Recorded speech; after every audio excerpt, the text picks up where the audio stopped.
I'm Sam, an OpenSciEd teacher and facilitator. In this video, I'm going to give you the trail map for the next 4 days of Lesson 1. We'll look at how to hook your students with a medical mystery, how to navigate those first messy models, and how to use the final parts of your lesson to make this unit deeply relevant to your students' actual lives. My goal is to save you prep time and make sure you feel like the expert in the room. So let's take a look at how we got here. Since this is Lesson 1, we're starting a brand new story, but our students aren't starting with an empty toolbox.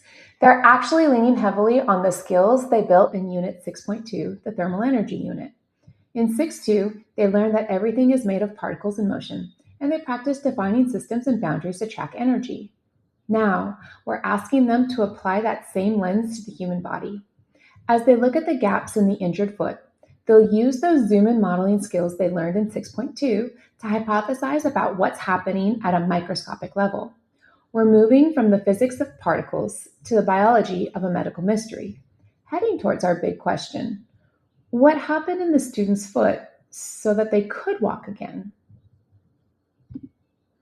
Let's take a look at a lesson at a glance to see how we can help our students to begin to answer this question. This is a 4-day lesson that requires about 30 minutes of prep time. There are no hands-on investigations to prep for. However, as injuries sometimes result in disabilities, this unit introduces students to the concept of a disability as a natural and expected part of human diversity. The language in this unit reflects the idea that disability is neutral, neither tragic nor bad, nor inspirational. More information about disability to support teachers' instruction is given in the Disability Inclusion Awareness and through watching the NOR Project Inclusion 101 found on the OpenSciEd website. This lesson is driven by 3 big loops of students wondering. Here's how the parts of the lesson actually flow. This is loop 1, parts 1 through 5, day 1. What we do is we share movement stories and dive into the case study of a middle school student who was injured in PE and his journey to recovery. We record evidence for healing and immediately create timelines for healing to organize these events. We wrap this up by co-constructing our first definition of healing. Based on this, we figure out a traumatic injury affects multiple parts of the foot, bone, skin, nerves, and they all heal on significantly different timelines. This makes us wonder, if healing is a long-term process happening deep inside, what exactly is happening inside those different parts to fix the damage and fill the gaps? This brings us to loop 2, parts 6 through 10, which all occur on day 2. What do? We develop an initial model to explain what we think is happening in those gaps in the foot. In part 10, we compare our models to see where we agree and where we're still confused. Based on this, we figure out that we know that it heals, but we don't know how the body actually heals. Our zoomed-in models show that we have major gaps in our understanding. So this makes us wonder, how do humans heal? And how can we see this process in action if we can't look inside a human? This brings us to loop 3, parts 11 through 16. This is on days 3 and 4. We share related phenomena to expand the story to our own lives. We build our driving questions board and then brainstorm a plan to investigate these questions. Based on this, we figure out we've had similar experiences. We also have questions and develop ideas on how to get the answers. And this makes us wonder, how might looking closer at bone, muscle, and skin help us understand more about what's happening? And this motivates the class to look at chicken wings in lesson 2. So to wrap up these 4 days, we can agree that a student who was previously able to walk was injured in an accident and could no longer walk. More than one part of the patient's foot was injured in the same accident. Some of the injured parts of the foot need outside supports during the healing process.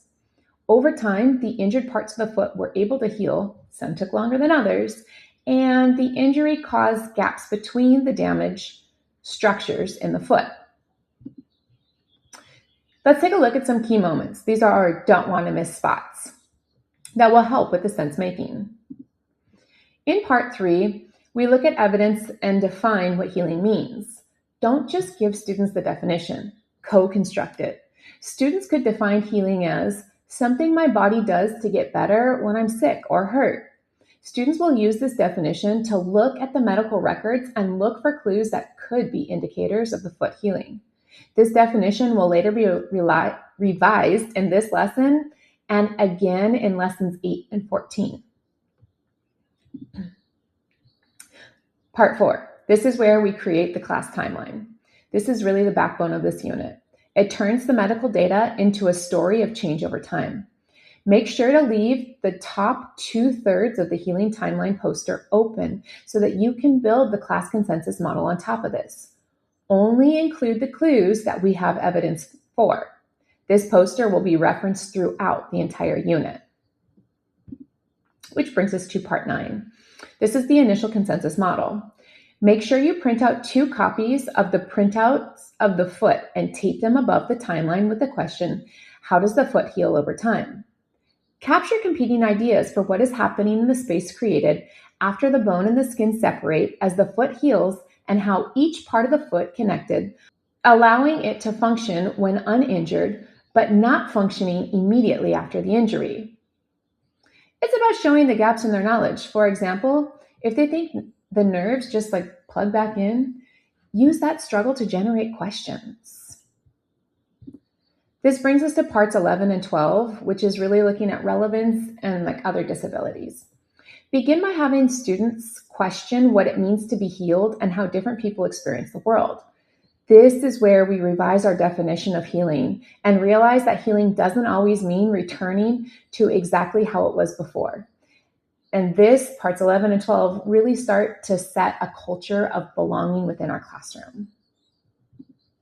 Finally, in part 16, which is the navigation, this is where your students are going to invent the idea of using a specimen like chicken wings to see how these systems interact. So don't skip this navigation.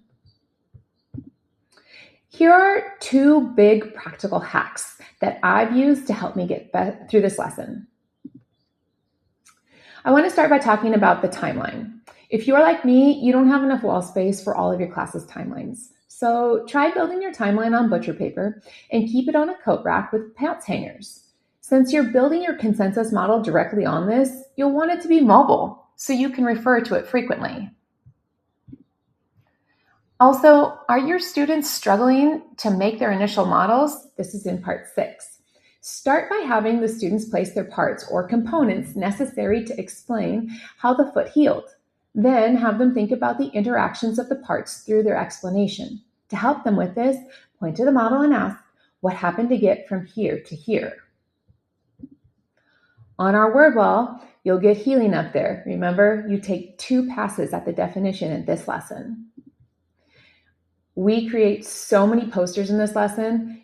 The most important ones to save for later are, what do we mean by healing? This is our healing definition that should be posted on your word wall. The healing timeline and consensus model, either hung in the classroom or use a coat rack to store it. Remember to hang the related phenomena, driving questions board, and idea for future investigations in your classroom so that they can be referenced easily. By the time you finish part 16, your students have a mission. They aren't just doing a lab, they're investigating a mystery. You've got this. Trust the curiosity of your students, and I'll see you in the next video where we get our hands on some chicken wings.